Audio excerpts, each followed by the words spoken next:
এই ধরনের shopping bag দিয়ে আমরা অনায়াসে একটা অর্গানাইজার বানিয়ে নিতে পারি।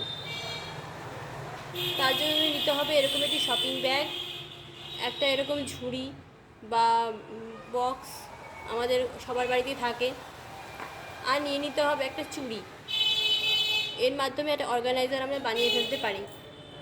প্রথমে শপিং ব্যাগের মধ্যে এই বাটিটাকে ঢুকিয়ে দিলাম, দেওয়ার পর ঠিক এইভাবে ঢুকিয়ে দেবো আমরা, এইভাবে ঢুকিয়ে দেওয়ার পর কি করব, যে চুড়িটা আছে চুড়ির সাহায্যে চুড়িটাকে ঢুকিয়ে দেব।